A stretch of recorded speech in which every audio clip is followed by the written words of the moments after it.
And I'm simply declaring in the new year that I am not cattle. I am not owned by the globalist. I am not their property. I am not an animal. They do not have a right to feed on me. Notice the globalists have all these rules for us and then exempt themselves from all the rules that they place on us. They tell us we don't have free will or we don't control our own destiny. But then meanwhile, they're obsessed with their free will and controlling their destiny, and they don't want us involved in any decisions that are made on this planet because they're building the planet in their nightmare image. And in that image, in that system, in that world that we're entering into, we're not part of it. We are to be removed, destroyed. And if you ignore the legions of admissions and blueprints and white papers by the controllers where they admit all this, you do so at your own peril. So we'll tell you more about the special guest joining us coming up in the next segment. I walked into the office yesterday, and Matt Ryan was saying, look at these stories on Drudge about birds falling out of the sky. And he started mentioning how this had happened in Austin last year. Thousands and thousands of sparrows and other birds died. And I made the point, well, they died over time in a few-week period.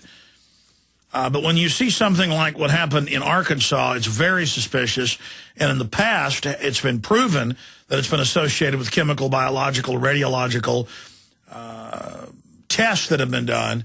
But there's not just chemical, biological, or classic radiological test. There's also wave test, which I guess are a form of radiation, different scalar technologies, HARP systems. Really, their root goes back to one of the greatest minds in history, of course, Mr. Tesla.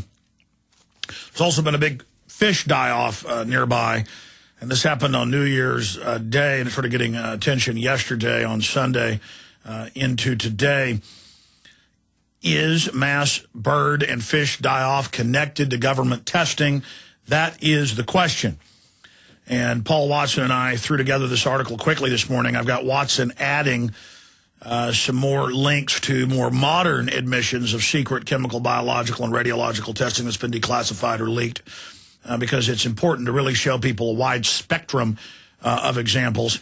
But blackbirds, ducks, other birds fell out of the sky in a 1-mile area. There was no hail. There was no lightning because witnesses were up because it was the new year.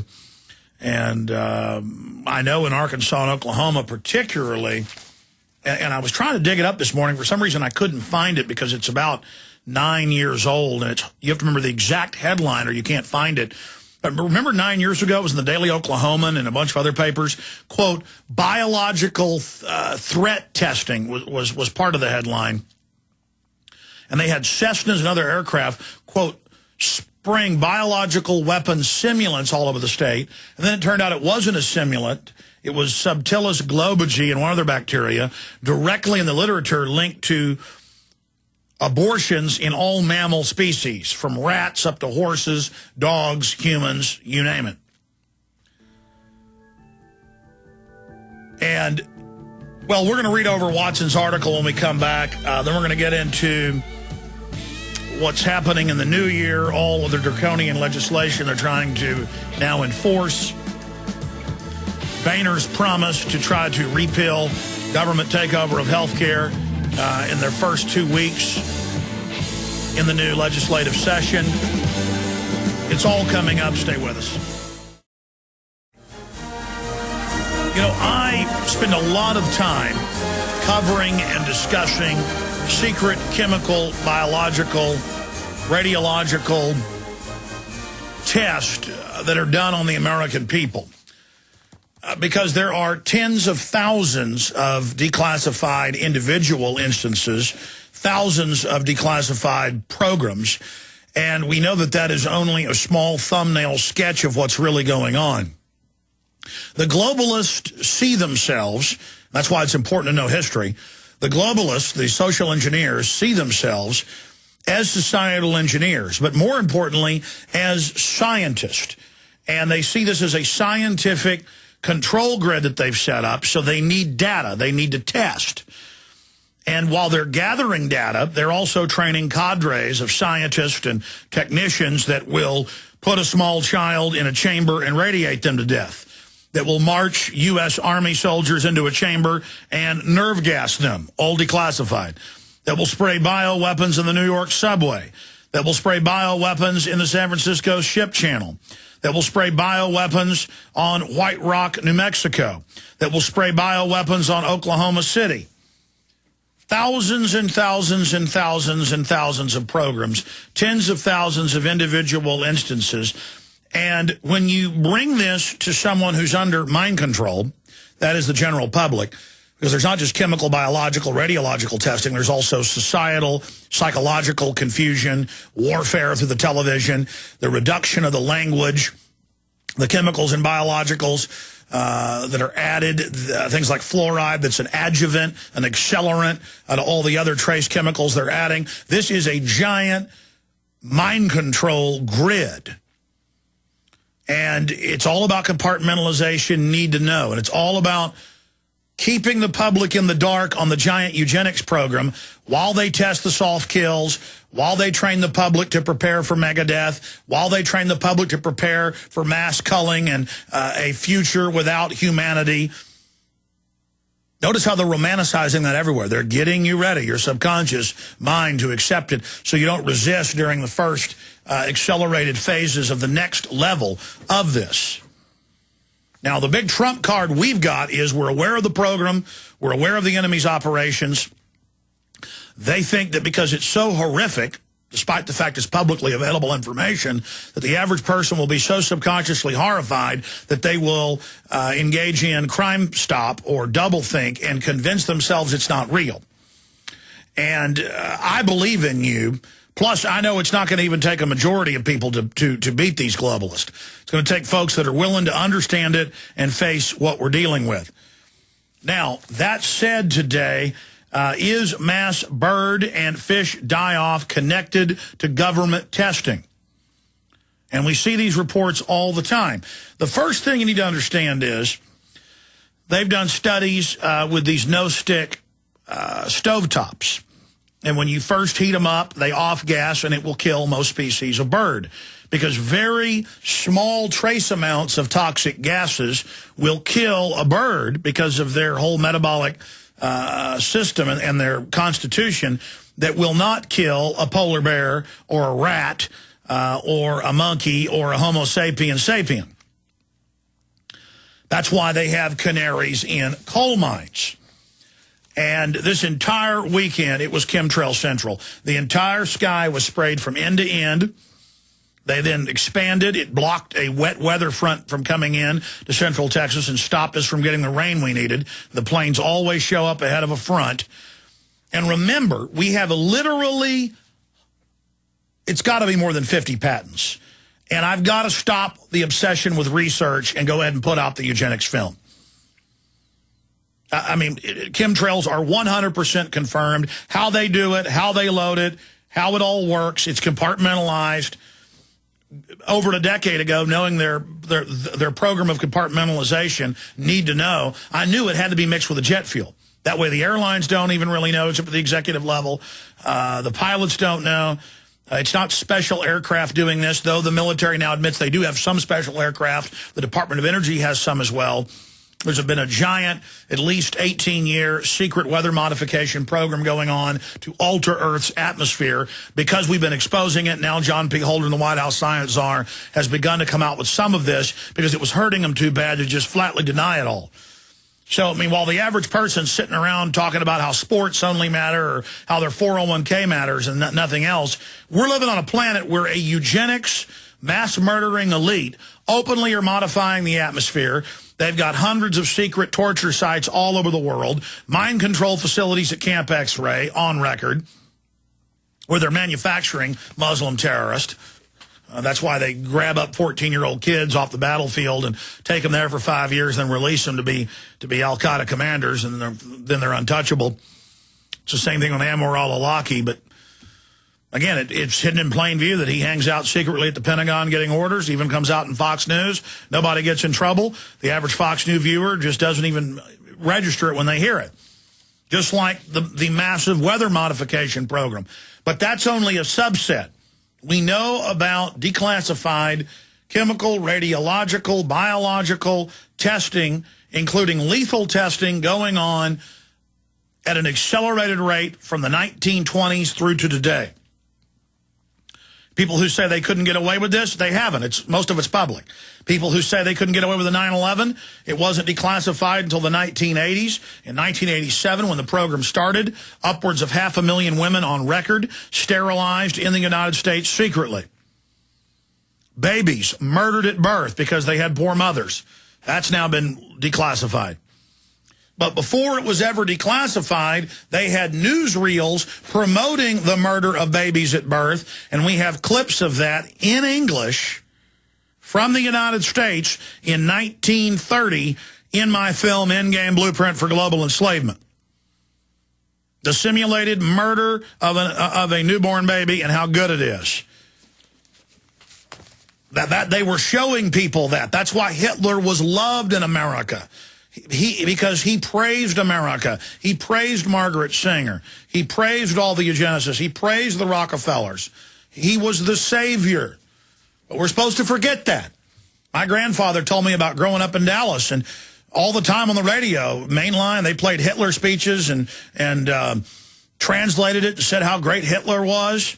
Right up in Dallas, on Dallas radio stations. You're supposed to forget all that. Hitler is a creation of the New World Order, not the other way around. He's only one arm, one little arm of this system. So to get into the birds dying, clearly when you have, some reports are 5, 4, 2,000 birds, including ducks, falling out of the sky in first a 1 mile, then a 2 mile area, something's going on. Fish die-offs nearby as well.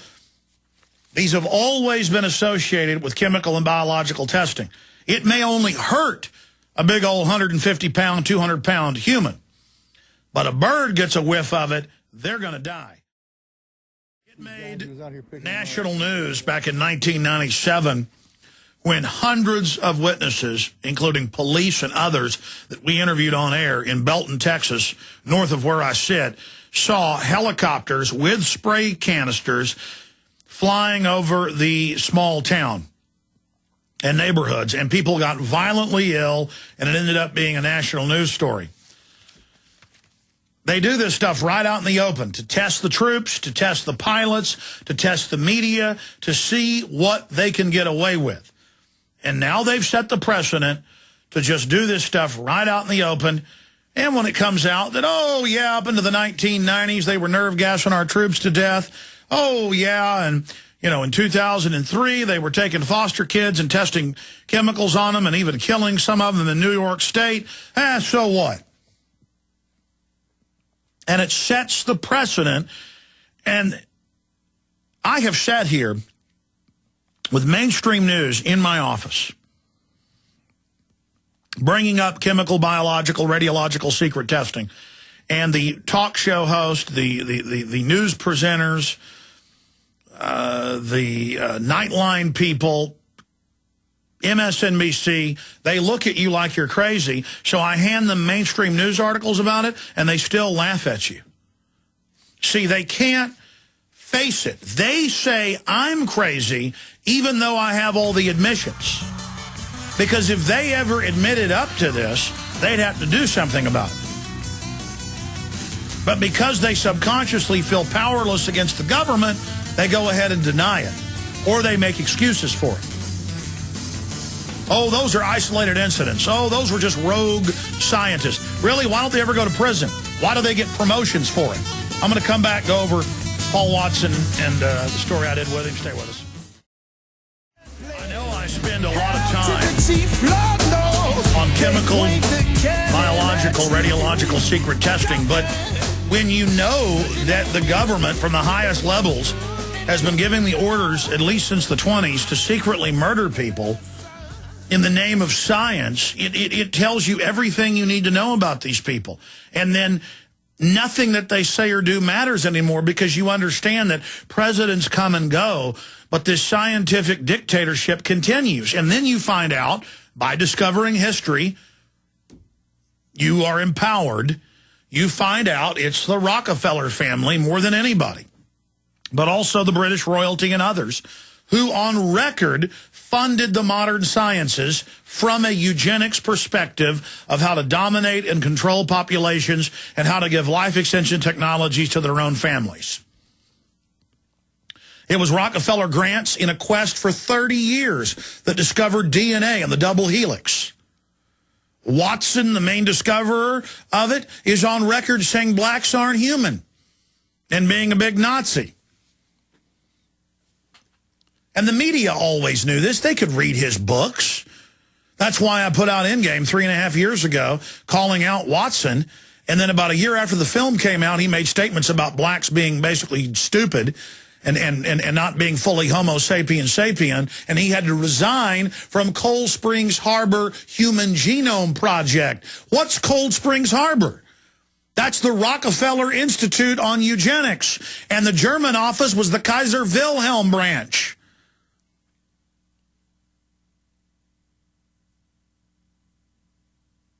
And so I see a news story about a bunch of birds mysteriously dying, falling out of the sky. And I know about the past reports of this. Remember the other reports about green goo falling out of the sky and all the rest of it and birds dying all over the country? And we know there's all this bizarre weather modification going on. They're also testing all these different microwaves and things.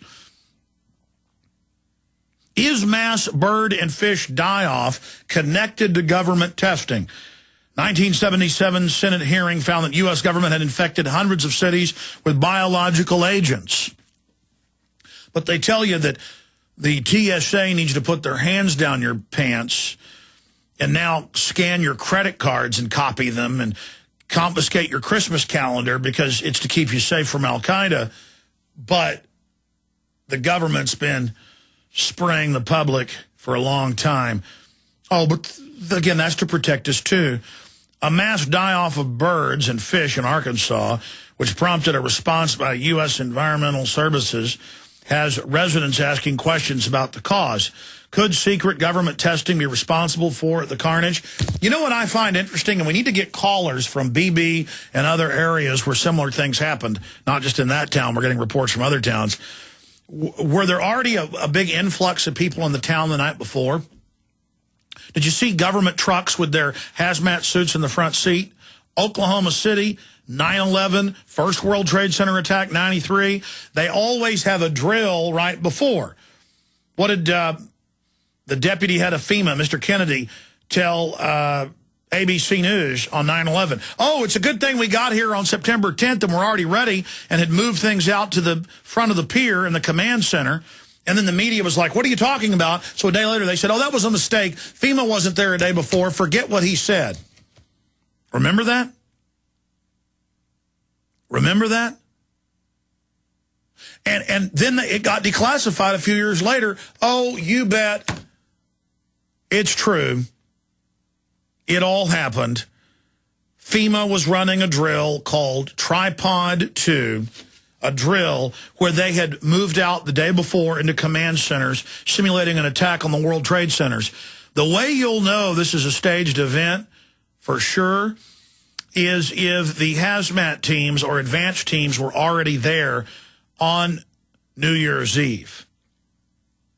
Because if you look at the declassified 1966 bioweapon spraying in the New York subway, just the parts that are declassified, they didn't declassify at all. They had hundreds of Army doctors posing in nearby hospitals as regular doctors at emergency rooms to get samples when the people they'd hit with the bioweapon came in. So they'll have their people in place for one of these tests to see what it does to the humans. And again, there's other groups testing. Will the media figure out what's happening? What will the locals do? It's all gauging what they can introduce into the environment, what they can spray us with. I mean, remember last year? We were getting the reports, and then it was confirmed that they were shooting up little kids in elementary school with the flu shot without their parents' authorization. Kind of like Pennsylvania, watching you over the laptops at home. All right, getting back to this article, and then I'm going to shift gears into other news. I think we should make this the #1 search term today, dealing with the mass bird die-off. because where there's smoke, there's fire. There's no way this was hail, which no one reported hail. Lightning, no. You have small birds, large birds being killed. And so many times it is associated with chemical, biological, radiological testing. And almost all the time, they don't tell you. For years out in California, they'd be trying to eradicate different types of beetles and moths. And because these chemicals are known as toxic to humans, the state just kept it secret until people did FOIA requests and were actually able to dig all of this information up. And then the population did discover that, indeed, that had been going on. So the attitude is out of sight, out of mind. Just don't tell the public about what's happening. I mean, there's no telling what this could have been. Could have been some type of magnetic system being tested. But I'm going to continue along this line, then we're going to get into other news here. Is mass bird and fish die-off connected to government testing? 1977 Senate hearing found that U.S. government had infected hundreds of cities with biological agents. A mass die-off of birds and fish in Arkansas, which prompted a response by U.S. Environmental Services, has residents asking questions about the case. Could secret government testing be responsible for the carnage? Well, I mean, let's go back just in the last year with Obama on television and the EPA saying core exit is not bad for you and that no one was ill cleaning it up in the Gulf, cleaning up the oil. Just like the government told the firefighters, police, and emergency workers, hey, there's no problem with this asbestos dust. You don't have to wear a respirator. When they knew full well, and it later came out, day one in their own reports, that it was deadly poison. But you've got to ask the population, the police, the firemen, the medical workers, what's wrong with you? Why, if the government's been caught thousands and thousands of times murdering us premeditatedly, why do we believe them? Why do we trust them still? I mean, I guess we really are prey animals. I guess we really are idiots. I guess we really do deserve it. Like Ron Paul said a month or so ago on the show. If people put up with the government sticking their hands down our pants, if the people put up with this type of abuse, if the people go along with this, then I guess we do deserve it in a way. And that's how the globalists see it. If we'll put up with this, then we're fair game. Well, I'm here declaring I'm a human being. I'm conscious. I don't want to be poisoned. I don't want stuff in my water. I don't want you doing this to me, and I'm going to come after you politically and try to bring you to justice. I'm giving fight back to you. I'm not just acquiescing like I'm a T-bone steak on the table, authorizing you to eat me. Okay, I'm not your property. Continuing here. Is mass bird and fish die-off connected to government testing? Again, some news says 4,000, others 2,000. I don't know what the real number is. Around 2,000 red-winged blackbirds as well as ducks fell to their deaths over a mile area of Beebe, Arkansas. On Friday night, U.S. Environmental Services workers wore hazmat suits and gas masks as they picked up the dead birds. An area used by the birds to roost was unaffected, leading officials to conclude that the birds could not have died from an illness or have been targeted for poisoning. Lightning, fireworks, and high-altitude hail have been forwarded as possible culprits.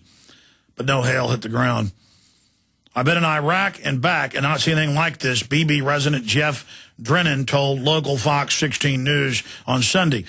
You know my kids are out here playing, and you don't know if it's safe, he added. They're walking around with chemical suits, picking them up with gas masks and everything. See, the government tells you everything's fine, but they're wearing hazmat suits. In a related story, 100,000 fish were found dead in northwest Arkansas. They were found along a 20-mile stretch of the Ozark Dam and Highway 109 bridge in Franklin County. Scalar weapons that can artificially manipulate the environment could be responsible for the mass die-offs. We know for a fact that over the last decade, U.S. military-industrial complex was aware and involved in the testing of such technology. In 1997, telling the Army Times in the April issue, Defense Secretary William Cohen stated, other terrorists are engaging even in an eco-type of terrorism whereby they can alter the climate, shut off earthquakes, volcanoes, remotely through the use of electromagnetic waves. So there are plenty of ingenious minds out there that are at work on finding ways in which they can wreak havoc upon other nations. It's real. Still quoting Cohen. And that's the reason why we have to intensify our efforts. Now, tectonic weapons, volcanic weapons, sound weapons, microwave weapons, Tesla weapons, HARP weapons. Remember 4 years ago, I was contacted by the director of HARP.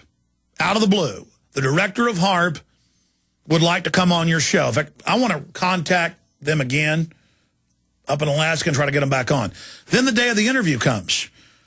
And John Harmon, who runs things up at Genesis, says, hey, there's some military guy on the phone before we can get this head scientist on, the civilian head of the base.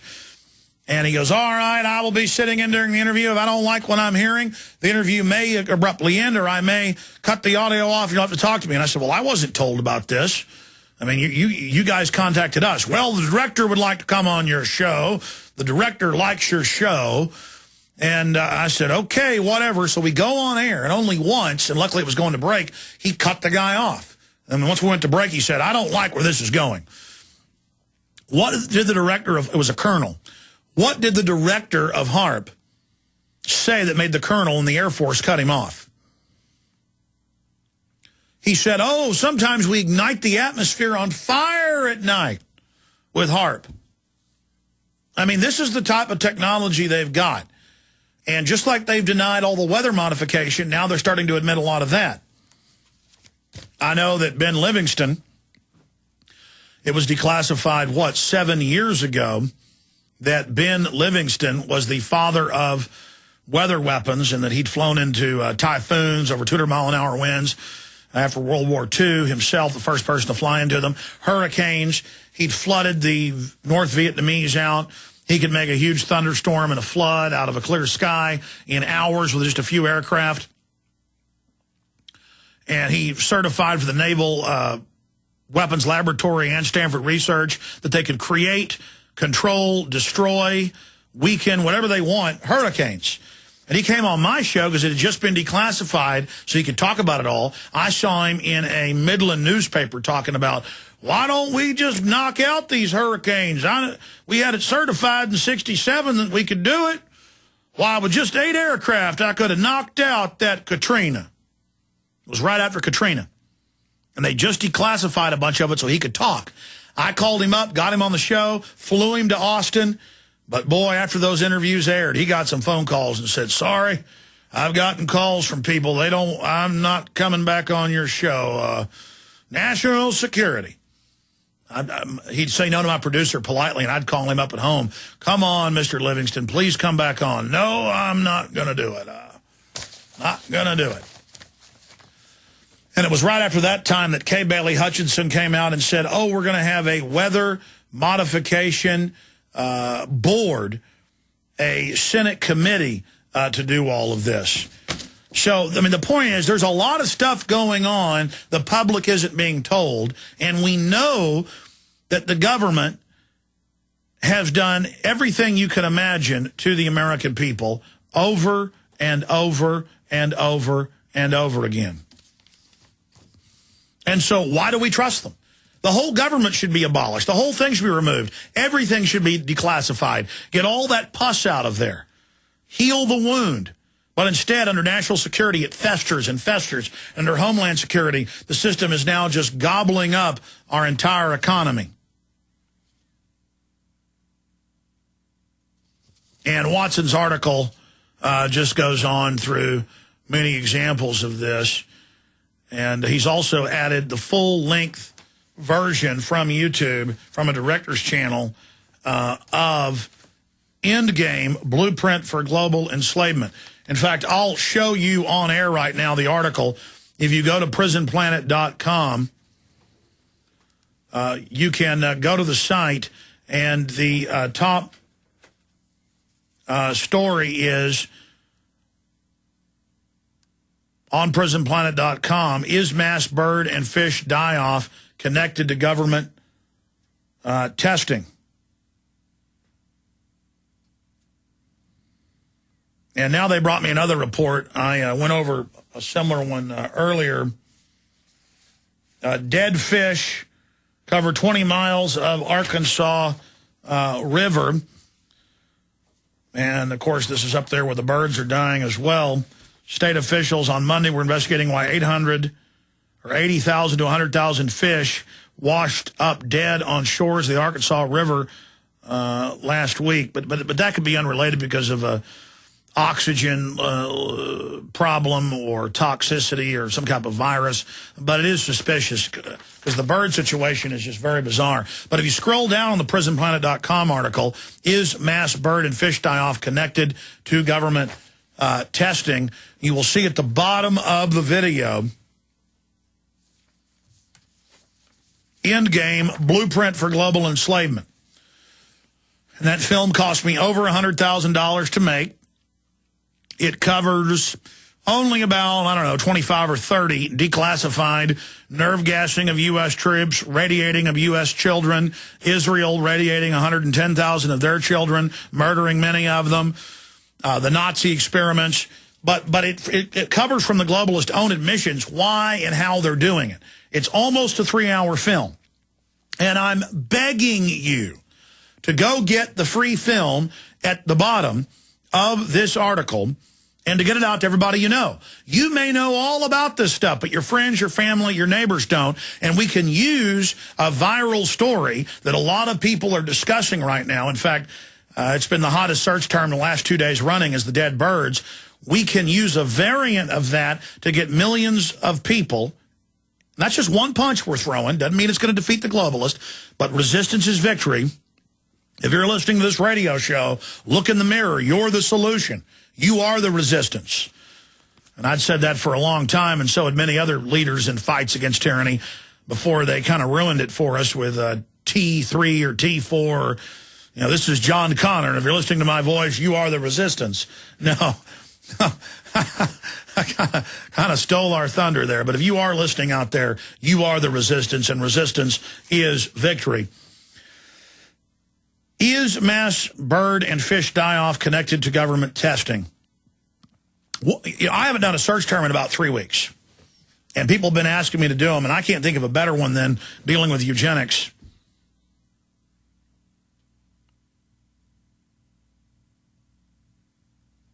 What should we say to link it back to this article? Is mass bird and fish die-off connected to government testing? You guys got any ideas in there? I mean, what's a search term we can use? Because I gave Watson the headline. Watson wrote most of the article. I contributed to it. Yeah, but if I say that, that's conclusive, and that's not in our headline. That is a good headline. It just can't be too long.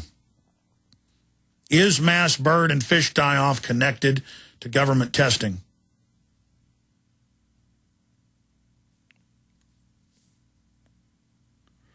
Let me think here.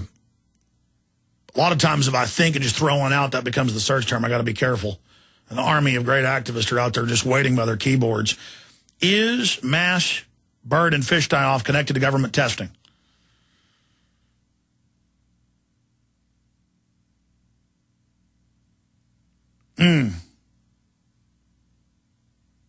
I don't know. Maybe bird government testing. That's 3 words. How's that sound? Bird government testing. Let's make bird government testing 3 words. That's the search term. Bird government testing. And while we're at it, if you type Endgame, I guess until they try to delist it, into a search engine, not Endgame, Blueprint for Global Enslavement, just Endgame. It's not Samuel Beckett, the play. It's not the final chess moves, an Endgame. It's not even the U.S. government's Operation Endgame that got declassified after a film came out that's a mass martial law plan. And that came out 2 years ago. You just type in Endgame. 2 words, Endgame, and the #1 search term on the web is already my film, the free video. So let's just make it Endgame. That way, #1, they'll see bird government testing. Because if I did something like bird die-off, that would just lead people to other stories that don't explain it. So we'll do bird government testing, and end game. And that way you'll have number 1 and number 2, and then hopefully other blogs and news outfits, well, not hopefully, they always do, will then write about our story, and then that will get around the electronic Berlin Wall or blockade when this becomes the number 1 search terms in the next few hours. They've already delisted us from Google News so that people won't see it on the news feature, but that won't matter. That won't stop the great activists out there. So let's search the term bird government testing. 3 words, put that in Google over and over again, and end game.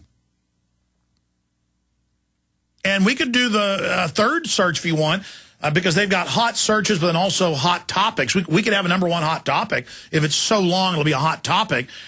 End game blueprint for global enslavement. If you want to do the whole thing, end game blueprint for global enslavement. And it's a well-produced, powerful, 2-hour, 45-minute film.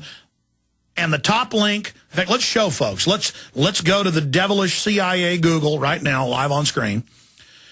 And if you just put in end game as 1 word or 2 words, we'll do it as 2 words, end game, the top link, and at least last time I checked a few months ago, the top link when you put in end game is, as you can see right there, Alex Jones end game.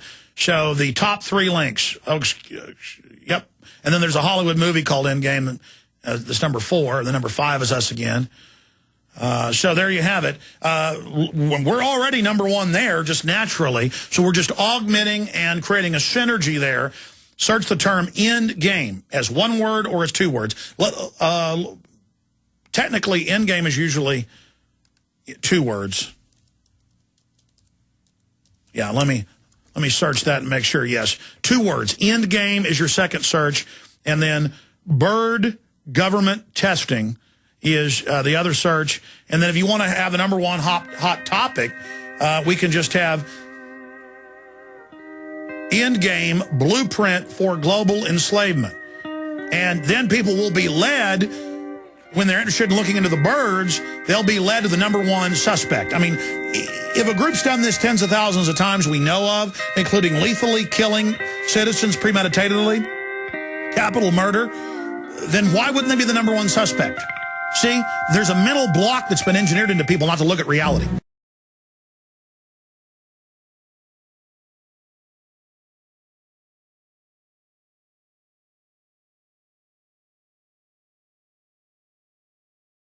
Stefan and Molyneux joined us about a month ago, but he was on the road and had a bad phone line. He's going to be joining us via video Skype if you're a PrisonPlanet.tv viewer, so it should be great audio to go over a host of issues with Stefan, who's a very popular essayist and author and well-known anarchist. A real anarchist, not a communist wearing a red star, running around burning things on the police payroll. That's the system trying to put their false image of an anarchist in there to distract and to divert you so they can bring in their draconian control. So we're going to be talking to Stefan coming up at the 8 after. I've got a lot of economic news I want to get to. Natural disaster news, killed 295,000, that's being reported. Where's the TSA to protect us from natural disasters? I mean, they can't allow 1 death. Oh, they've got to take all our rights in case terrorists get us, but we have a much better chance of the government terrorist nerve gassing us or tasering us to death or putting chemicals in our water. But that's okay, see, because they're still our protectors. But I wanted to shift gears to this economic collapse blog article. This video is actually over a year old from the Financial Times of London.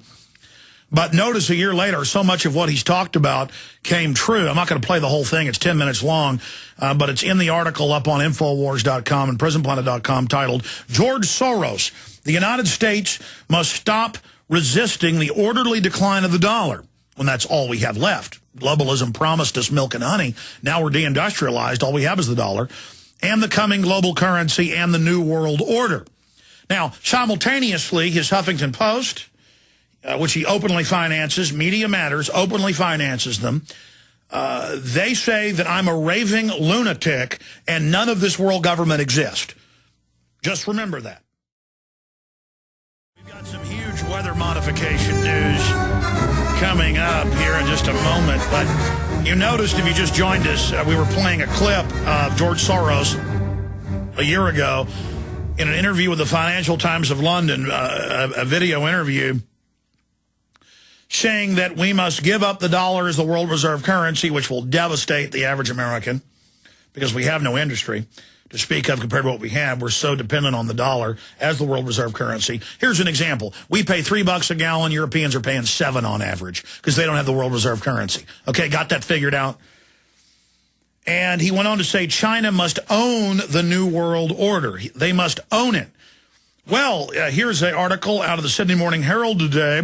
China backs Spain to emerge from crisis. China is financing the recovery of Spain. Your tax money is as well to the private banks that are over there. It's not really a recovery. They always bill the latest blood-sucking as a bailout. But China is buying up Spain. Economic colonization. The biggest owner of U.S. debt now for 2 years is China. Secondarily, it's their partners, the private banking families, the Federal Reserve's number 2. So the communist Chinese with forced abortion, forced infanticide, medical experiments on babies they forcibly abort and keep alive, all admitted, those are the new good guys. Kill 1 million Iraqis, so what? China's great, let's do business with them. Well, then why not have a police state here? See, once you're not abhorred, once you're not upset, once you're not shocked by dehumanization, because you're modern and cool and sensible, well, nobody's going to be shocked by you having your lunch ate. Your neighbors aren't going to care as you're dragged off into the night. Why not? Jack Bauer does that on TV. It's cool.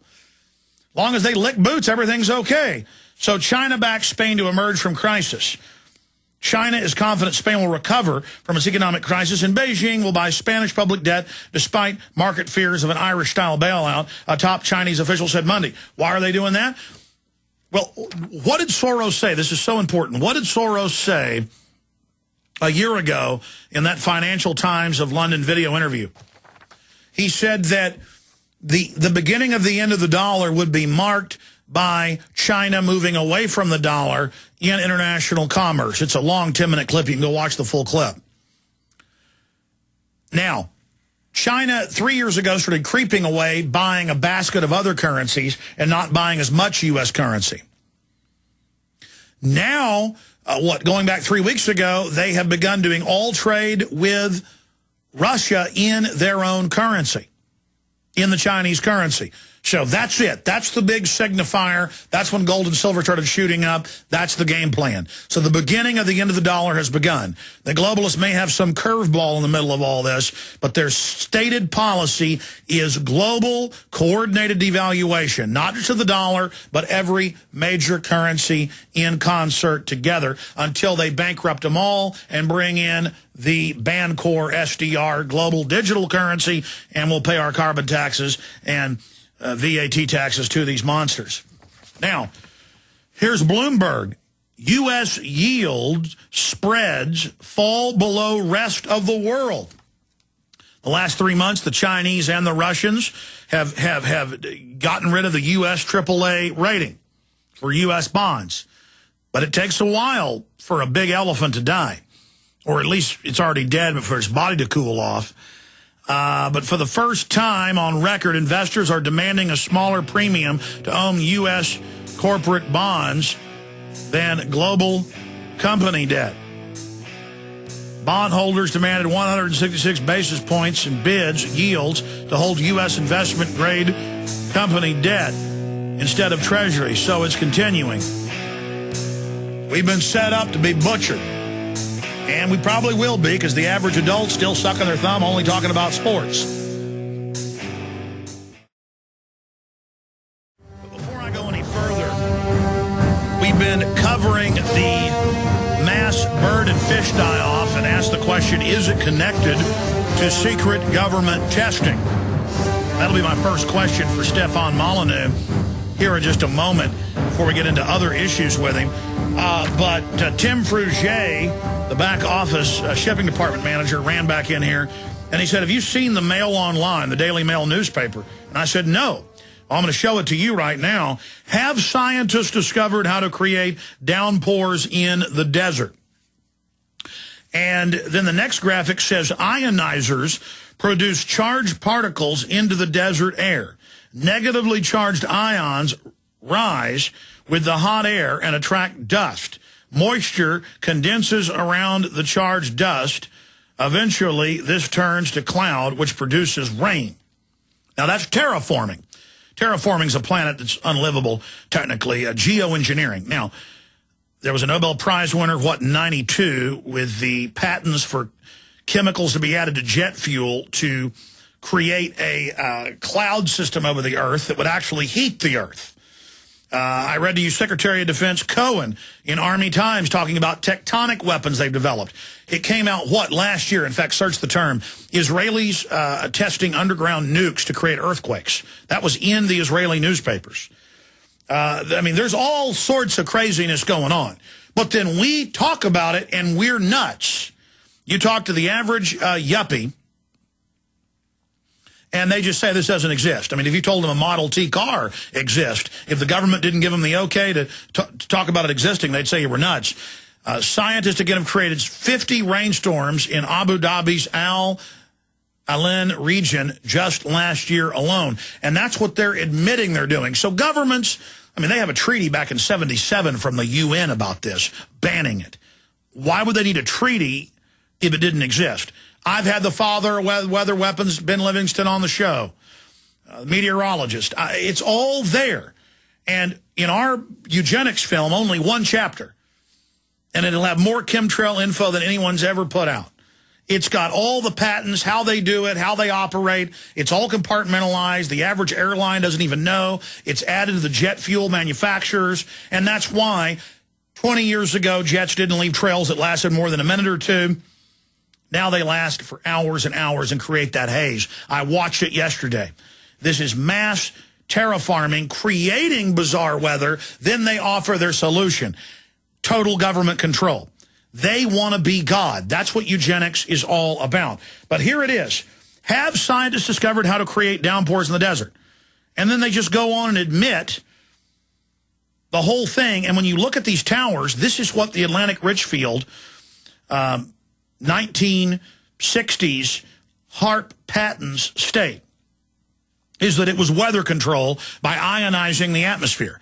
And if you go out to Alaska and other HARP facilities, they've got one near Austin, and you look at these, they always claim they're Doppler radar or they're just testing the atmosphere. No, these are weather control systems. This is exactly what has been built all over the world with your money.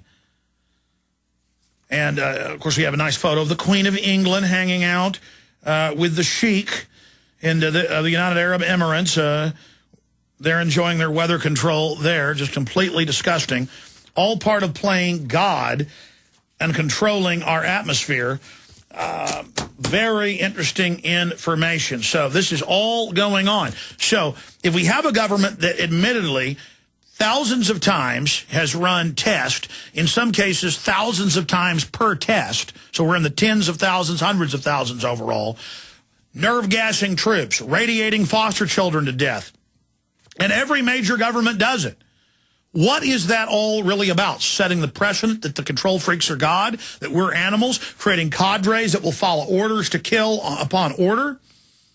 What is it really all about? And joining us a little bit in the next hour, as we're getting him on a bit late via video link, is Stefan Molyneux, a Canadian philosopher, blogger, essayist, author, and host of Free Domain Radio series of podcasts. Very articulate gentleman. Some great videos have been made with his work. He's written numerous articles, been published on libertarian websites such as LouRockwell.com, Anti-War, and we really appreciate him joining us. He's a multi-time author. He has written on truth, the tyranny of illusions, universally preferable behavior. It just goes on. We'll talk about it all with him. His website is freedomainradio.com. And we've got him linked up on Infowars.com. But, Stefan, what is the nature of the control freak, and why do they always, like a tropism, like a spider spins a certain type of web, a plant turns towards the sun, why do governments always wear black uniforms and in the end start mass murdering and burning everything while running around naked declaring themselves God? We now see TSA Weekly literally going crazy, declaring God, stripping down naked. What is that tropism, and how do we deal with it? And why is there sacrament murdering children? Well, power is an addiction, and power can't be understood outside the context of psychological addictions. And psychological addictions always escalate. Like if you've ever known someone with a drug problem or a drinking problem, they always escalate until there's a catastrophe. And sometimes only then, there is the possibility that people will wake up and say, you know, wait, if you're a heavy drinker and you find yourself lying in a ditch in Vegas with, I don't know, a dead hooker or something like that, then part of you is going to say, maybe, just maybe, I should look into my drinking as a problem. We're very close to that cliff edge, in my opinion, right now. As you say, the fiat currency is going down. WikiLeaks is about to expose the fact that Bank of America is probably extremely corrupt and has no particular ownership of the homes that they're foreclosing on, which is going to cause a massive run on U.S. debt.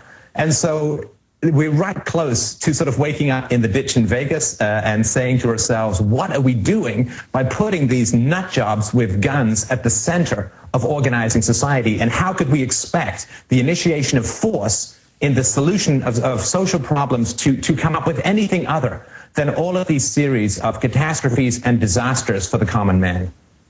Very well said. I want one of your many research points is that nations are just, and I agree with you, are basically nothing more than farms, different systems of farming, and how the more open farms always create incredible inventions and wealth, but then that allows the parasites to grow, and it's a cycle. Break that down briefly, and then let's get into the WikiLeaks information. I was told by John Young, big WikiLeaks insider, who I want to get back on this week, Jaron, forgot to tell you that it would be Bank of America and other big banks. Now the mainstream media is saying that's indeed what's about to happen. Give us your view on what that's going to trigger. But first, that amazing breakdown you do, and it's complex but at the same time simple, explaining how society really operates. Sure. If you think about floating above a map of the world, then you see, of course, countries with borders and different colors. And my perspective is that, and it's a very strong case to be made for this, that what you're looking at is a series of tax farms where human beings are encouraged to breed.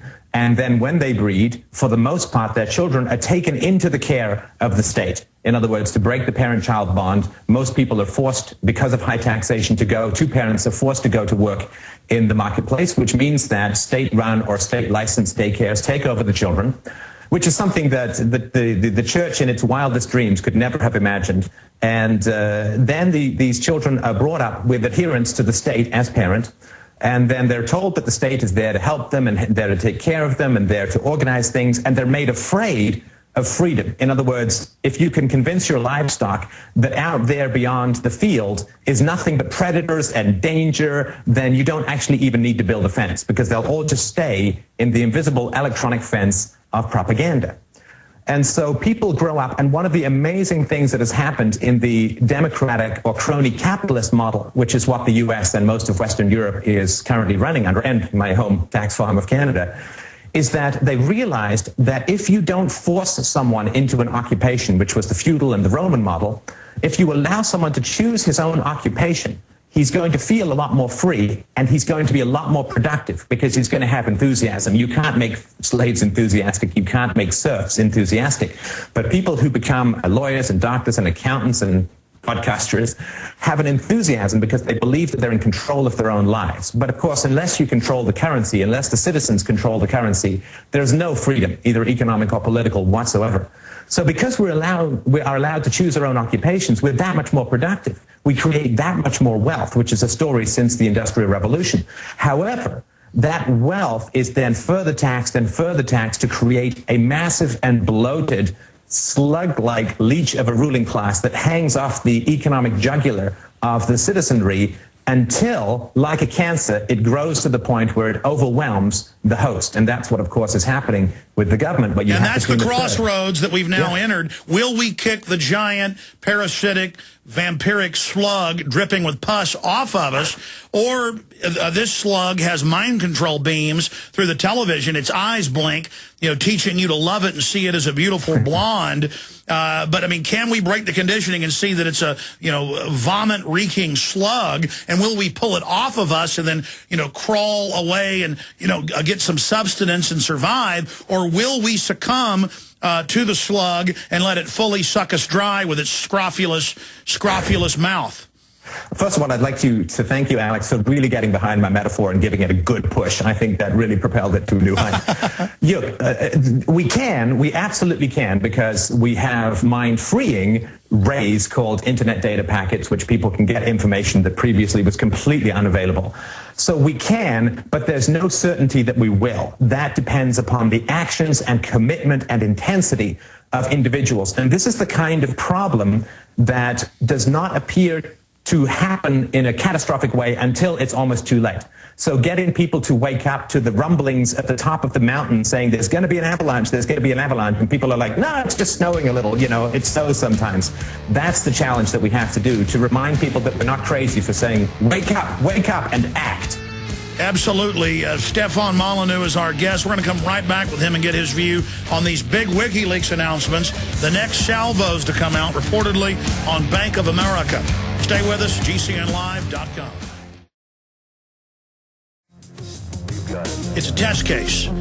If they are allowed to arrest or imprison or even execute, as Bill O'Reilly and Huckabee and others have called for, then there's no free press in this world. And I've seen Sarah Palin say that he's un-American and that he should be extradited here. Well, he's not an American. So, it really shows that Sarah Palin, whatever you think of her, is not the sharpest knife in the drawer. It's when she talked about our ally, North Korea. She's not fit to be dog catcher just with her knowledge of the world. But that's a distraction overall. The point I was trying to get to here is that a lot of people I respect, like Wayne Madsen and others, and John Young of Cryptome, who registered with the WikiLeaks domain, have said it's full of intelligence agency operatives. And that I remember hearing a year ago that next it would be going after banks, specifically enemies of George Soros and others. And now we see that coming out. But overall, it's very positive to have an open, free society. And I just see WikiLeaks being used as an electronic Pearl Harbor, and I predicted that. And now they want to come in with total draconian control in the name of restricting the web because of WikiLeaks. So I think at certain levels this is being manipulated. Stefan, please continue.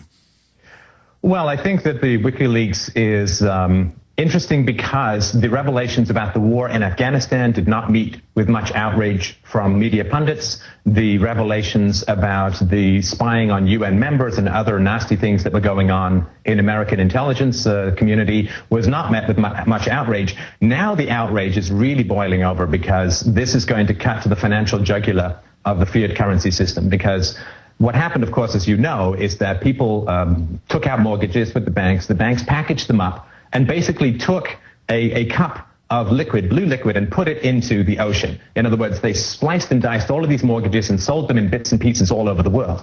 And now that the mortgages are failing, people are saying, okay, who owns my house? Like, if you want to take my house back, you have to prove to me that you own it. But this has all been turned into confetti. All these deeds of ownership have been turned into confetti and blown into the four winds. And there's nothing there that anybody owns in particular. And if Bank of America knew this and foreclosed anyway, then they're going to be liable to significant criminal proceedings. That's going to go out to other banks in the U.S. system and overseas, which is going to be a hammer blow to the tottering fiat currency system around the world. And I think that's what people are becoming so hysterical about. That's why people are calling for the assassination of this guy who did nothing. He actually released all of his information through mainstream media. But of course, they're not courageous enough to go after the mainstream media because they need the mainstream media to lull the sheep with shiny objects of nonsense and inconsequentiality. So I think it's really important to understand that there's a lot more at stake for the ruling class with the Bank of America potential scandal than there ever was with the revelations about dishonesty in war and diplomacy. Well, there's something more here.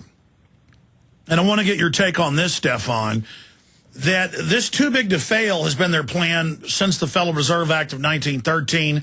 These private banking families have used similar systems in Europe, in the third world, over and over again by connecting everybody's pension funds and investments to this toxic stew of derivatives that have been mixed in with all the real investments. They can now always hold people hostage to give us unlimited trillions, bail us out, give us more power, or we'll bring the whole system down. But if you look at the mathematical breakdown, it's a foregone conclusion that nothing can fix this. All we can do is go ahead and take the hit and then arrest these criminals. Well, yeah, that's absolutely right. The system can't be recovered. I think it's important to understand as well that the war chest of money was at its very highest peak because, of course, all the Social Security money has been collected and largely spent. But this is right before the biggest payout of government to citizen in history, which is the retirement of the baby boomers. So the amount of money that the government owes is right at its peak and right before all of this money needs to start being paid out in health care and in old age pensions to people. The system itself gets completely pillaged. And I don't exactly think right at the time that the baby boomers start to retire. Oh, they've been investing all these years. Guess what? It's been stolen. So baby boomers, you better submit to total big government and all these new taxes on the young people and join us in the too big to fail, or you'll never get your money. But we know from the third world experiences, Argentina, the list goes on, Brazil, Nigeria, Zimbabwe, Eastern Europe, Weimar Republic, Germany, that once the yuppies buy in to the immorality of robbing everybody below them, then they're going to have it all taken from them as well. Stay there. I want you to continue on that key point, amazing point that Stefan just made. Stay with us. Okay, Stefan, you got cut off by the break and my gibbering. I was getting into the fact of, because I always bring in another element, about how right as in Europe and the United States and England and Canada, right as people have been paying into these Social Security Ponzi schemes, right as we're supposed to get our pension funds that we've invested, in these private systems, it's all gone in derivatives, and then we get the internal Goldman Sachs emails. They knew all about it. We know it was premeditated, and so they're holding the yuppies hostage, saying, if you want your goodies, you better go along with total government and really raping younger people. Now, will they buy into that? Stefan, how do you see all this coming together? Well, look, I mean, there is a very strong problem, a huge problem that governments around the world are facing at the moment, which is that they have no money to pay off the Social Security and Medicare, Medicaid bills that are due. And like anybody who's caught with their pants down, who's not a very good person, the first thing that governments are trying to do is to create a scapegoat as to why the money isn't there. And they're going to have a lot of explaining to do, as Ricky Ricardo used to say. They're going to have a lot of explaining to do to the population who have no other options. They've been taxed so heavily. Their savings have been pillaged. Their houses have been devalued. They have nothing, or a lot of people have almost nothing to retire on. I mean, the majority of Americans are literally living pennies to pennies, paycheck to paycheck. They have nothing to retire on. So governments have no money to pay them. And so what are they going to do? Well, they create a crisis, they pillage what's left, and then they can blame the banks, and they can blame capitalism, they can blame freedom, and then they can move in and say, well, we tried giving your retirement money to the stock market, but the stock market pillaged it all, so now we're going to have to take over even more. It really is up to people who've got the economic knowledge and intelligence and hopefully communications abilities to remind people that the problem is not the handshake. The problem is always the gun. The gun in the room is what is always causing the problem. The fact that a government has the monopoly on violence is what is causing all of these problems. The stock market is a completely bizarre and mutated entity relative to its original purpose. It's totally rigged, and I want you to get into that, and the whole system of government being a gang with a flag and a propaganda corps. But going back, because I want you to quantify this, and I want to quantify my position. Yes, they are using what's happened with the banks as a way to demonize capitalism, but that's free market, free will, moral capitalism, not the crony, fascist, insider capitalism, the predatory capitalism isn't capitalism at all. It's big mega corporations using government to consolidate power. So it's the mega elite on record preparing to scapegoat the middle class, smaller banks, and the free market for what they've done. Well, that's exactly right. If you think of a sort of a neighborhood where there's a big mafia, the mafia goes and takes all of this money by threatening shopkeepers and honest workers. The mafia goes and takes all of this money, and then the mafia spends all this money on different things, catering and parties and sedans or whatever. And so a lot of businesses become dependent upon the mafia's spending habits, and they then, in a sense, work to legitimize the mafia because that's who they've become dependent on for their income. And so what's going to happen is people really only see the businesses. They don't see the government at the root of it. And so the businesses become a convenient scapegoat, though I would not say that all businesses are entirely innocent of collusion with the state. But yeah, it's really important to remember that the money that is collected and printed and manufactured and borrowed by government flows out into the economy, and it creates a lot of, like sharks have those little striped fish that hang around and pick up the bits of fish that they chew. There's a lot of fascistic corporations hanging off the government's money. Yes, government empowers those fascistic corporations. That's why they're always lobbying to expand it.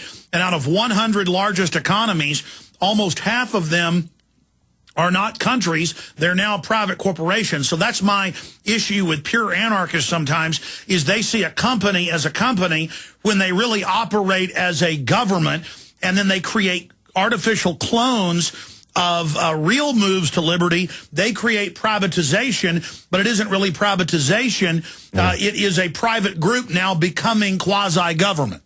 Well, look, corporations are state entities. It's really important to remember corporations were created in the 19th century to give executives to exclude them from liability for what their company did.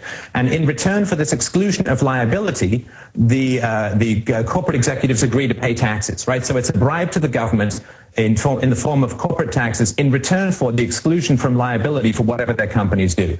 And that's really the fundamentals. There's no such thing as a corporation as we currently understand it now. There would be never any such thing without the government. It is a state-created predatory monster. But it's really, really important to remember that these things would have no power without the violence of the state driving all of this money and all of this power. We have to, in a sense, look past the corruptions of the corporations, which is a mere effect of state power, and look at the root of evil, which is the gun held to the neck of the average citizen to pay taxes, to be a taxed livestock, and to be obedient, to send their kids to school, to submit to authority. It's the gun, not the effects of the gun, that we need to focus on. Well, I agree with you that if you go back 235 years ago when this country got founded, there were no corporations. And then about 160 years ago, in a few limited cases, government would want to build a bridge or a railroad, and robber barons, the Carnegies, the Rockefellers, the usual suspects, on record came and said,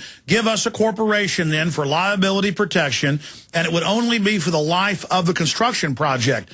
Now here we are with corporations that have immunity, that have rights that never go away.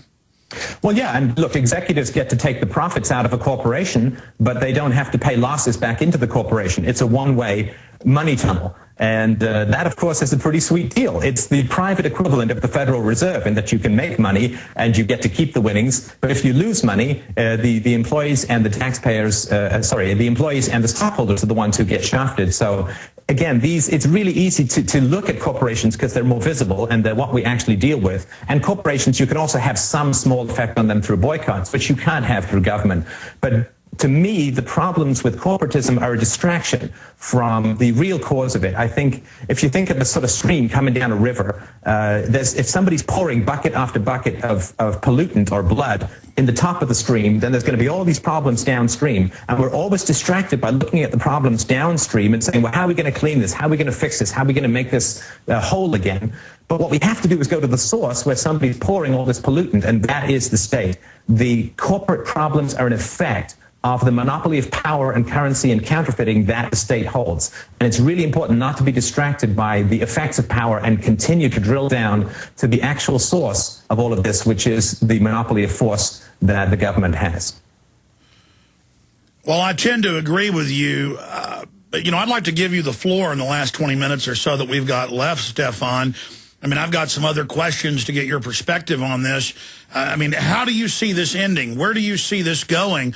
Clearly in history, governments filled with the type of miscreants who can only be successful within that artificial system go on a power-mad drinking binge, as you described it, literally drinking blood, in one way or the other, sucking off their fellow humans. They always create a stagnation where the average person just stops producing as their ultimate form of protest towards government.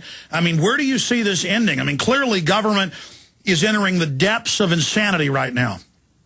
Well, it's only insanity if you're looking for sustainable income for society as a whole. The people who are currently pillaging the treasury are getting millions and billions and sometimes even trillions of dollars, which they can then live on for 10 generations. So it's only insane for society as a whole. It's entirely sane and rational, evil, but rational in terms of self-interest for the people who are currently controlling the money system and the government. So the way it's going to go, in my opinion, Alex, is that it's either going to get better or it's going to get worse, for sure. And it's not going to get better for everyone, and it's not going to get worse for everyone. So it's a complex question.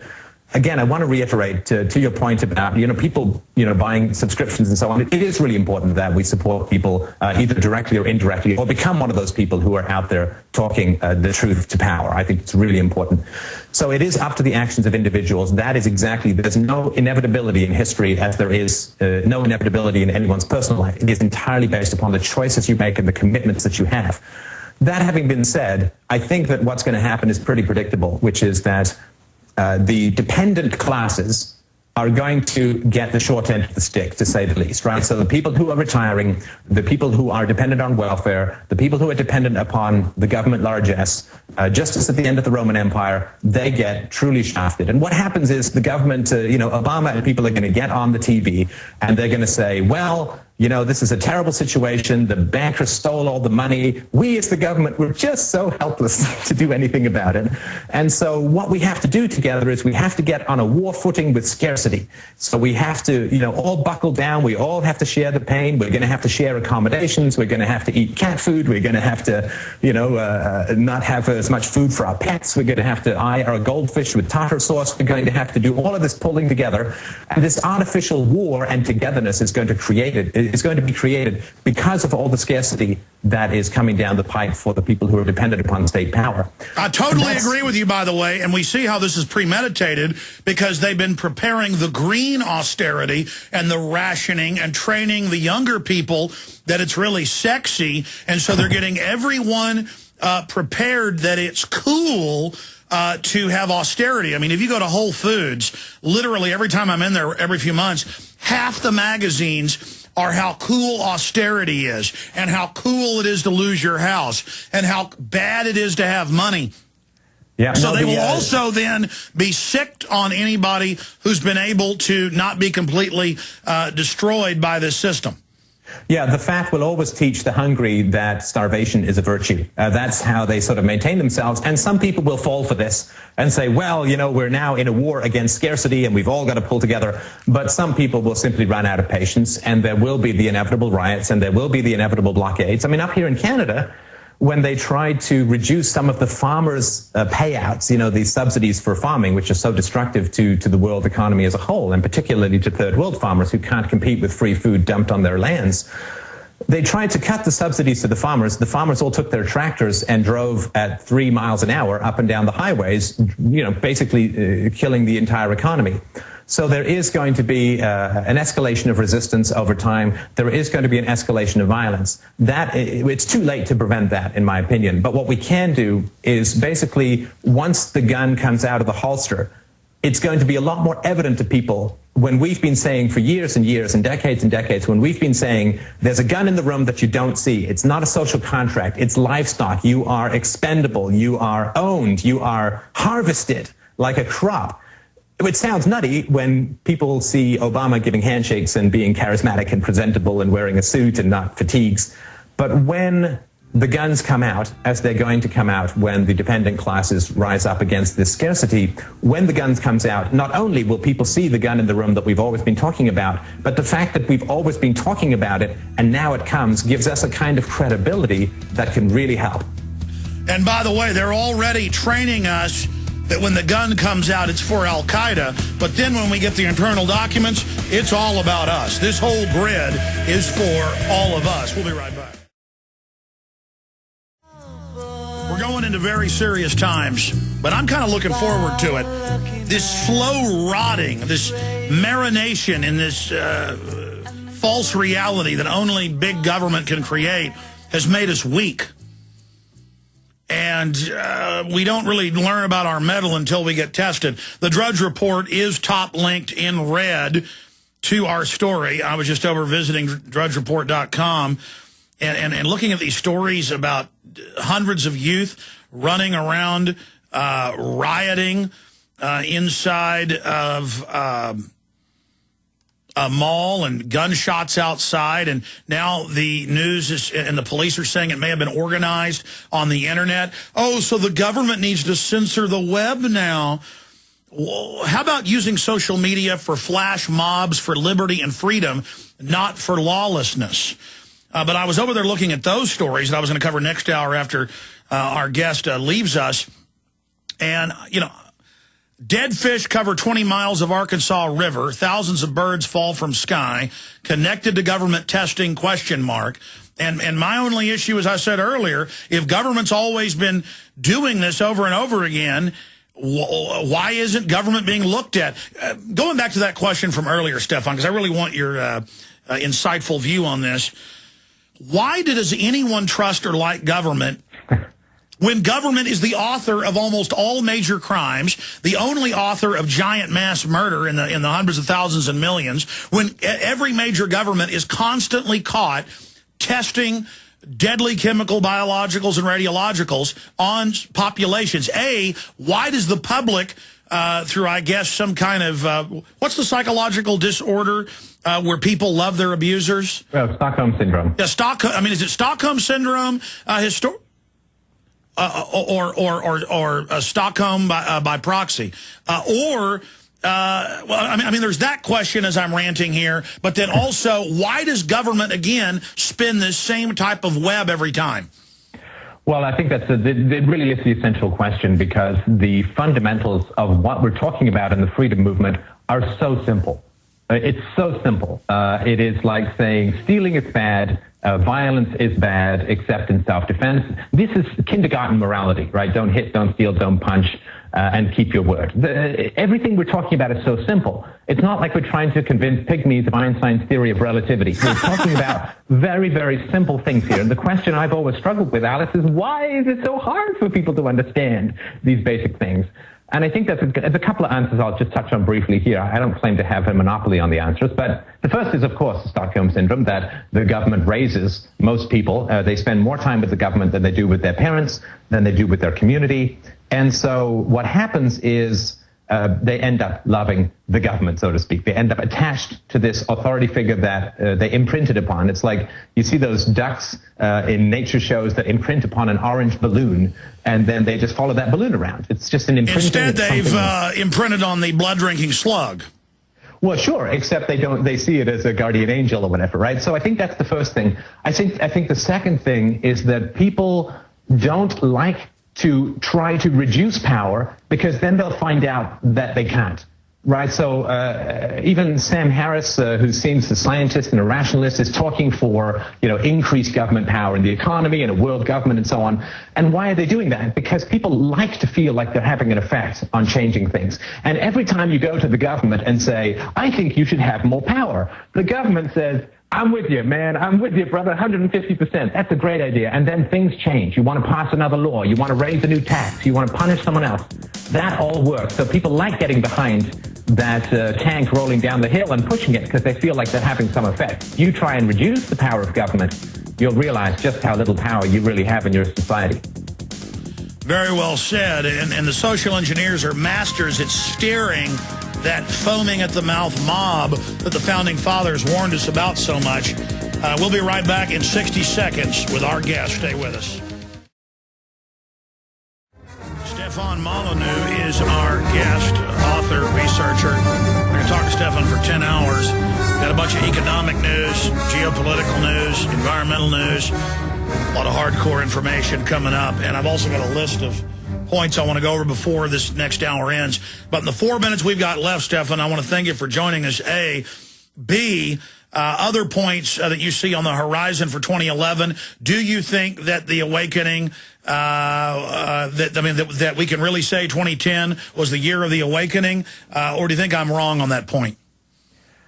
I think that we are still in the process of awakening. Obviously, it's not a sort of bookended black and white deal. I think that the amount of energy that we need to pursue, that we need to invest in waking people up has never been greater. I think 2011 is going to be a make or break year. I mean, there is obviously momentum in the downward movement. We need to try and get people to wake up. On the plus side, people are getting enough empirical evidence and emotional uneasiness about where the system is. Everybody gets deep down that the current system is completely unsustainable, particularly with the explosion in astounding deficits over the past two years. Really since the war, but since the wars began. So people get mathematically, fundamentally, you don't have to be a PhD in mathematics to know that we are in a completely unsustainable situation.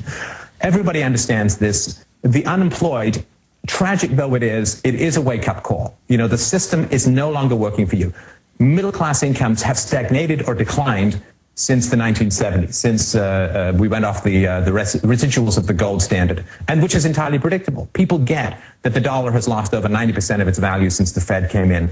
Ron Paul, in talking about auditing the Fed, is waking people up to the fact that they swim in this ocean of fantasy money, which is bleeding away their resources. So the fact is there's so much evidence that we're not talking about an island over the horizon that we're afraid of hitting. It's within sight. That's right. We're here, and that was the point I was trying to make.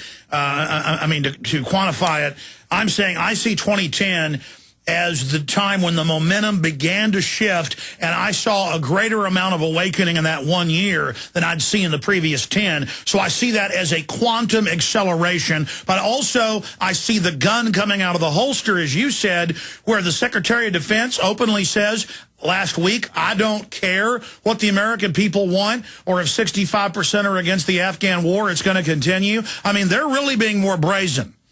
Yeah, and what have we always heard? If you have nothing to hide, you should not be afraid of scrutiny. Well, of course, with WikiLeaks, we can turn that exact same question back to the government and say, if you have nothing to hide, why are you afraid of some scrutiny? And the government can, of course, rifle through our bank accounts and our internet activities and our health records and anything else that you could imagine, or our tax records. But the moment we turn that light back on the government, they start calling for the assassination of a foreign national who has broken no U.S. laws.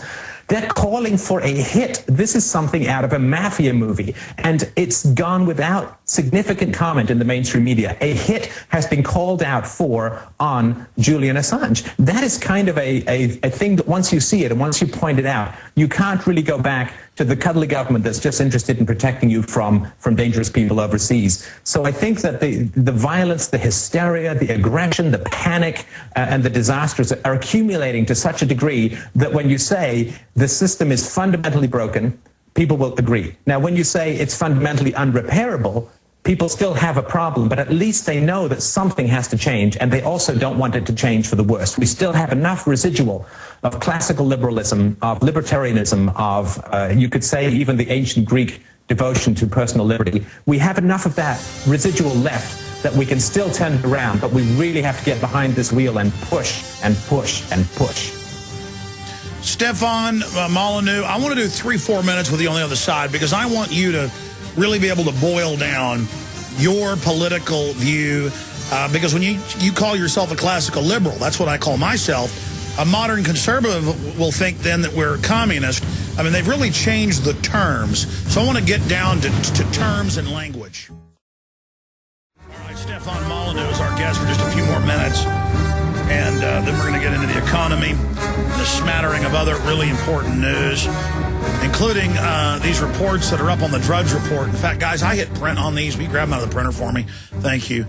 100 young people ransack store, mall closed, tumult, plan promoted on social media sites.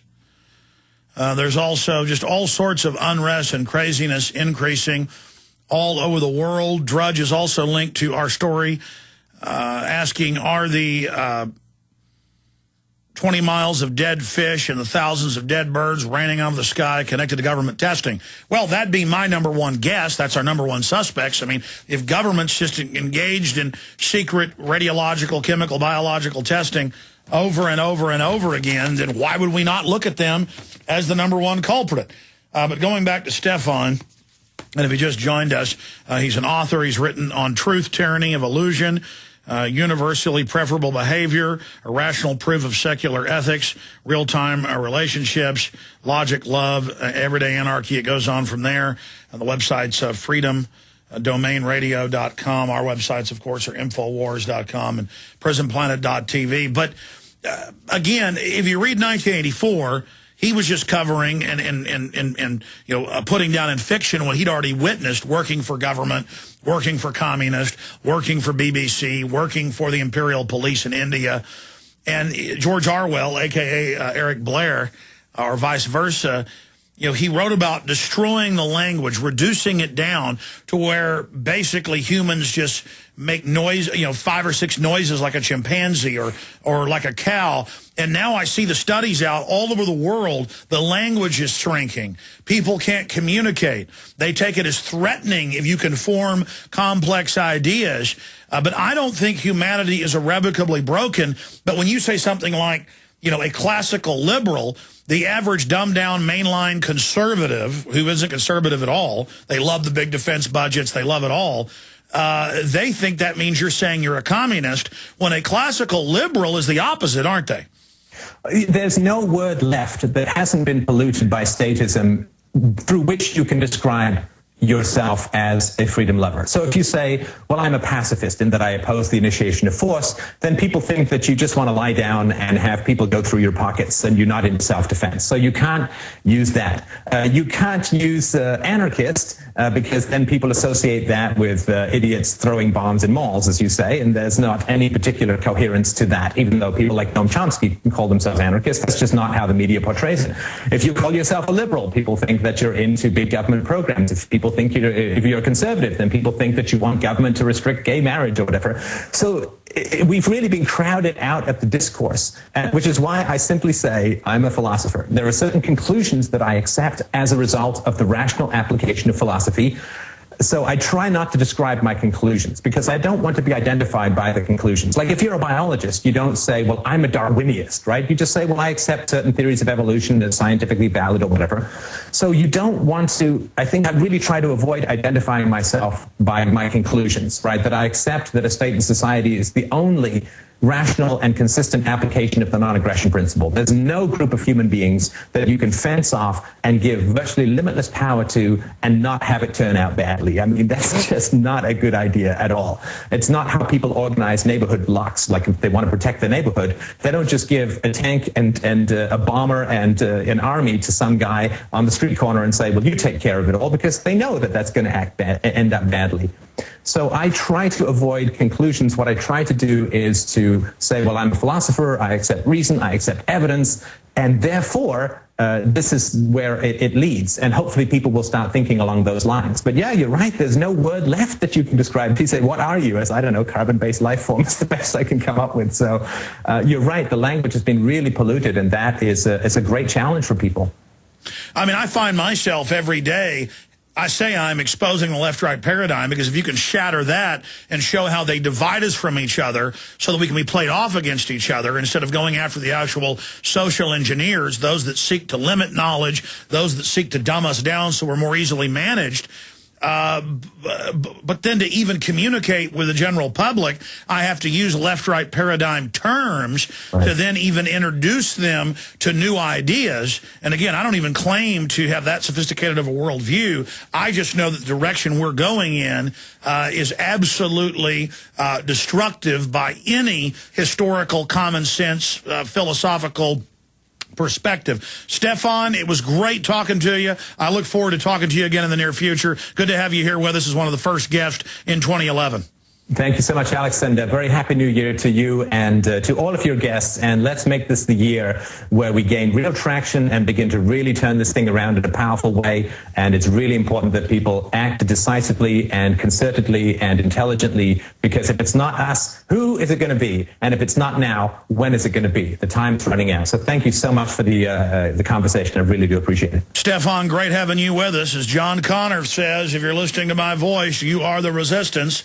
Look in the mirror, folks. That's who's going to fix it. And Hollywood puts these archetypes in our minds that it's got to be an Arnold Schwarzenegger or, you know, some type of Atlas character, some type of, you know, all-powerful Hercules archetype that is going to vanquish the slathering Hydra. That's not how it works. It starts small, little steps, little things, but almost harmonically, just continuing to push forward, continuing. I mean, look how powerful it is if a woman keeps henpecking you, ladies and gentlemen. I mean, that's basically what it's like is billions of us just pecking, you know, death by a trillion cuts on the globalist. And what cuts them is pulling them down, not worshiping them, pointing out how ridiculous they are, pointing out how corrupt they are, pointing out how destructive they are, pointing out how much hypocrisy they have. And first, it's just getting past your fear and not being in awe. You're a government, you know, person in a toilet attendant uniform. I will fall down and worship you. No, no, no, no. You're some corporate chief. I'm not going to fall down and worship you. Okay. Now, I wanted to get into economic news, and I got some really serious news that I've known has been going on for about a month, along with other censorship, but that I wasn't 100% sure of. But now we've done our own test. I've talked to family that saved it. I've talked to others, and the emails, I mean, just Jaron saw 2 this morning without even looking. I mean, they're just pouring into this office. And it deals with conspiracy theory with Jesse Ventura, and there's no doubt there's a new level. There's actually 3 levels of censorship. We've only covered 1 here. I want to cover the second and third layer of the cake. We kept saying, I can't believe this made it on air. I can't believe that. Well, it didn't, okay? It didn't. They're phasing it out. They've banned shows, and now it's gotten worse. And that shows you the truth is effective with the globalist.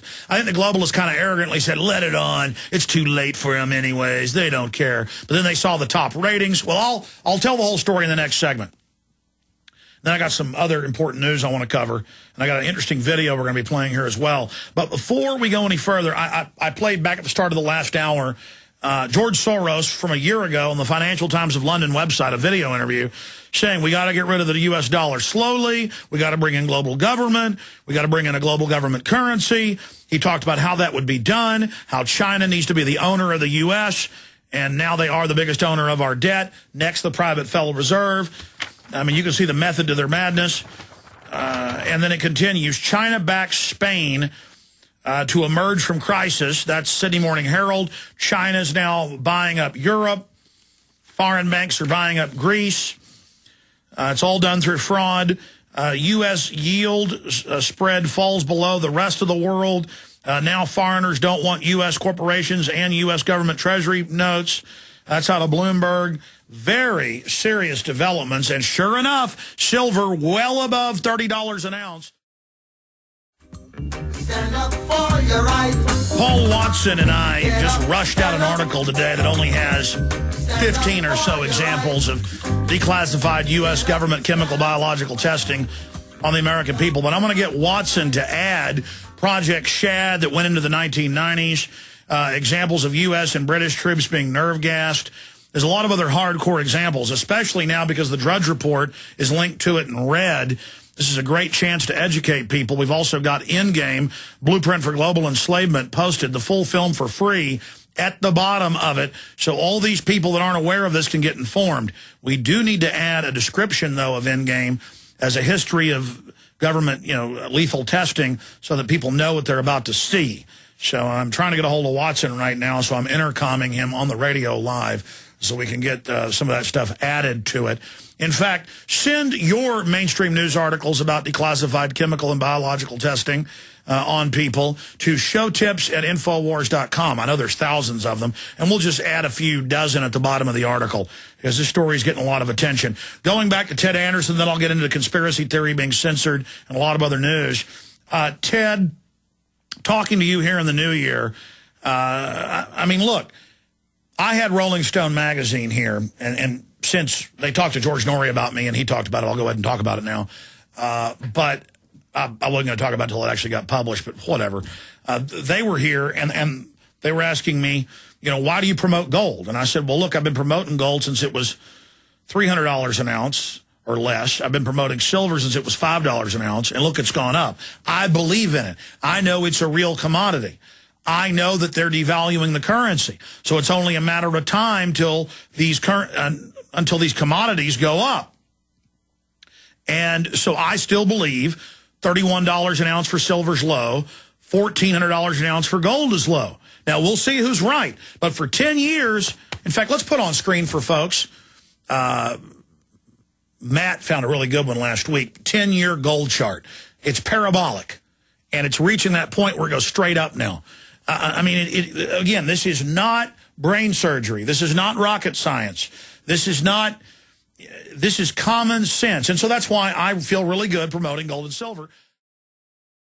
It seems like every few months, a maid who works for Jeb Bush or Marvin or George W. or George Herbert Walker gets run over in their parking lot, or their dead body gets found out on the beach in front of the house, or another lady down in Houston says George W. raped her, and then she blows her head off a few days later.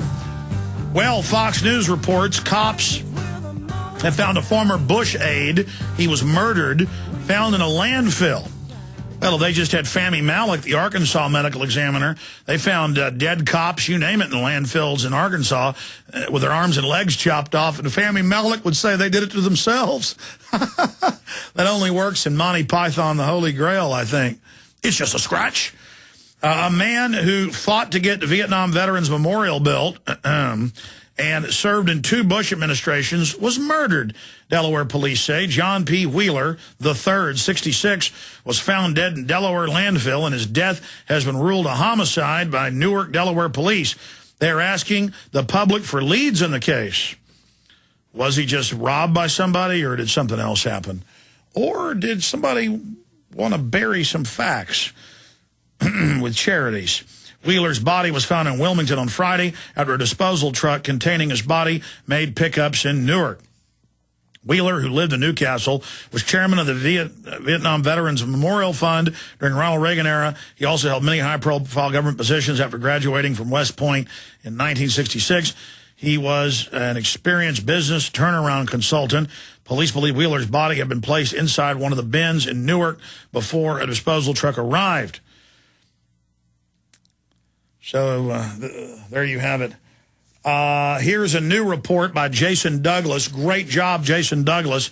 I did see this up on the Drudge Report today from Mainstream News, but he's broke it down, the fact that it's connected to global warming umbrella. That's their cover. Germany hides spy satellite under global warming umbrella, undertaking a costly project with an immense scope. Like next-generation spy satellites cannot be done in private. The vast amounts of money involved in these state-of-the-art endeavors make secrecy next to impossible. This is why the current modus operandi is to cloak large-scale, conventional, controversial projects as private commercial ventures with a specific scientific focus, like media buzz term, global warming. WikiLeaks has exposed yet another of these clandestine projects by releasing diplomatic cables showing the involvement of at least one German agency, the BND, an intelligence service, launching spy satellites under the name of global warming satellites. Well, yeah, that's how they introduced in Australia and the U.S. that local police would be using spy satellites now that we paid for to fight the Ruskies. They go, oh, it's for the Earth. It's to stop fires, wildfires. And then next we learn they're watching your wife suntan in the backyard. Interesting article by Jason Douglas. Get that out to folks from Infowars.com. Germany hides spy satellite under global warming umbrella. Okay, I said I would get to this. And, you know, when you actually get censored yourself, it's hard to believe. I'll never forget in 1999, Shamrock Communications, they own like 50-something radio stations, 30-something newspapers, medium-sized company. I was getting top ratings for 98.9 FM here in Austin, and making them a lot of money, and I was getting paid almost nothing because I didn't have an agent, didn't know radio. I just wanted to reach people. And Jay Leno talked about me for some reason, made a joke.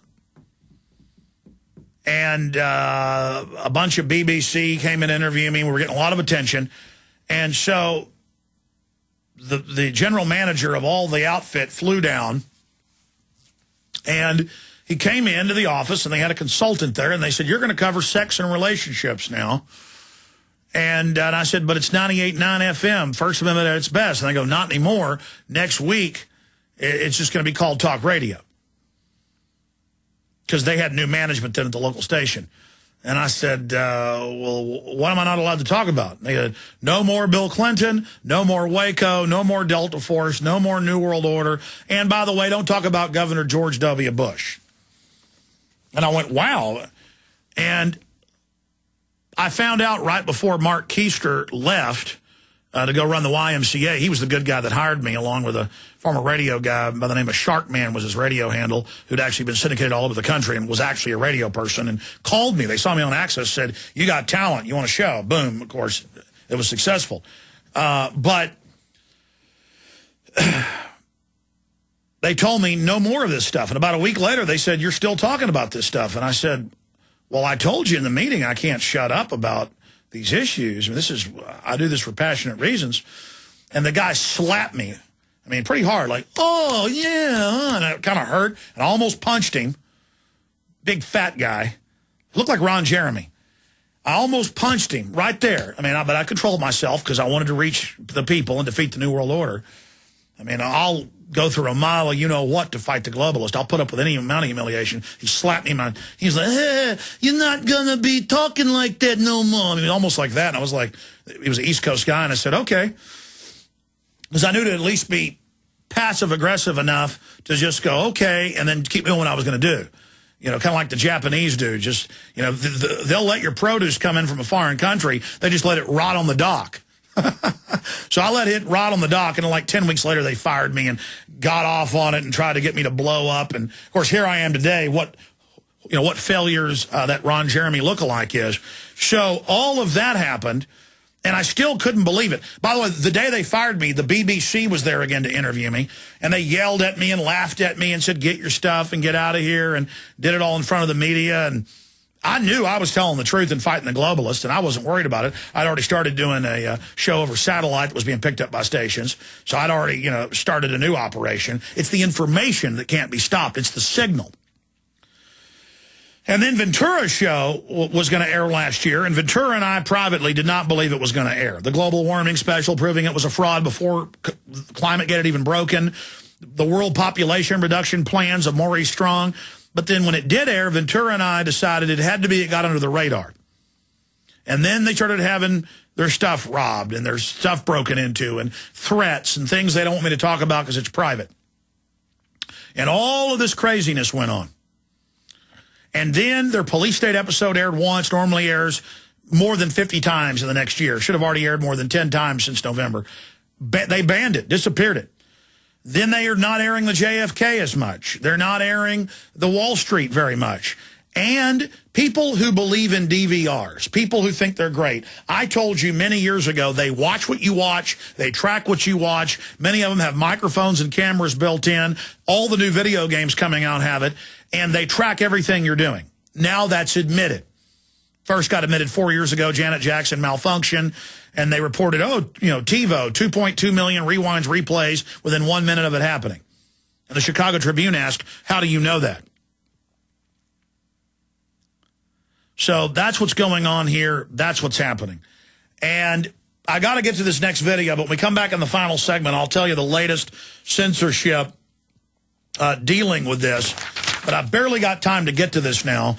This is from the 1970s. It's a Orson Welles piece from Plato's The Cave. And if you go to Infowars.com, you can see it. It's called The Cave, How Man is Controlled. And it describes, and I'd read Plato back in college, but I'd forgotten about it. It describes everything I've gone through. Once you've been out of the cave, you don't care about laurels or awards, or you just care about the truth and the wonderment of life, and you passionately want to unlock people who've been in the mind control system. And this was written 2,300 plus years ago by Plato. And imagine how you can take the cave wall with the puppets for television. All these years later, how perfectly the cave describes the mechanism that has captured, deceived and diverted us from what's important and real about humanity. Real life has been arrested in our modern day. Instead, television and other forms of bread and circus present to us imitations of life that we learn to take on as our role models and heroes. Think about sports. Think about fashion. These are all shadows on the cave wall. The world is so much bigger. And if I can just get people to think outside the box, I've done my job. We're going to come back in the final segment. I'll get into the censorship going on. 21st century censorship. You can absolutely be assured of that. Phase 1, Phase 2, and now Phase 3 of the memory holing of the TV show Conspiracy Theory. Full details in the final segment. Straight ahead, I'm Alex Jones. Okay, so back in early November, the police state episode of Ventura's show aired that I consulted heavily on. It was filled with our footage. Of course, I appeared in it. We went to the local FEMA camps. We went and confronted congressmen.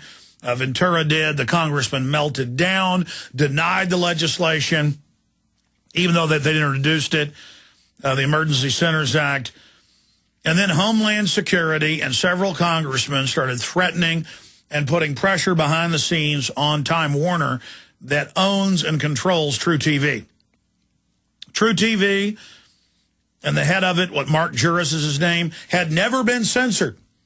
They had a free hand. They'd sworn to Ventura, don't worry last year, it's going to air. It got top ratings for True TV. That's high ratings, 1.7, 1.8 million. The first time it airs. They air it over and over and over again. Now, this season came out. They stuck it on Fridays, which a lot of internal people thought was an attempt to make it fail. It still got top ratings on a Friday night. Then we noticed that they didn't re-air the police state episode. Sure enough, Ventura called. You heard him here a few weeks ago, confirmed. Deep Six at the top. Now we've noticed that they have not been airing or barely re-airing. Like they'll air one of the other not as hard-hitting ones 2 or 3 times compared to airing the JFK once. JFK is getting Deep Sixed. Others are getting Deep Sixed. And TiVo and other DVRs in their manuals, the two-way TiVos, you know, it's coming in off cable, they admittedly sell on the side what you watch and what you do, your psychological profile for advertising that, you know, targets you through direct mail, internet, and other ways, just like Google does. And they track what you're watching, what you're recording. And they never, I've looked this up, never go in and erase things off DVRs remotely, though they have that power. We have had emails in the last month pouring in. So we've done tests here at the office. I've had other people do tests. It's true. They are erasing not, and Federal Jack's done tests, We Are Change have done tests. They'll show video of the DVR, and then they'll only erase certain ones. What are they erasing? If you had the police state episode, they went into your computer, into your DVR, and erased it. You could have last season's, this season's. You could have 15 other episodes. That episode they erase. That one episode of 16. Now they're remotely, and we're getting emails from everybody confirming this, they're erasing the JFK, Wall Street, water. I mean, do you think they want people knowing they're putting poison in the water and all the admissions? And these emails are just pouring in. And yes, we've confirmed it. Yes, Federal Jack's confirmed it. We Are Changes confirmed it. We've confirmed it. It's going on. In fact, there's videos online on YouTube that show where it's been erased inside the DVRs. And a lot of them are getting erased off YouTube now. They do not want you seeing this, especially that police state episode. It only aired once.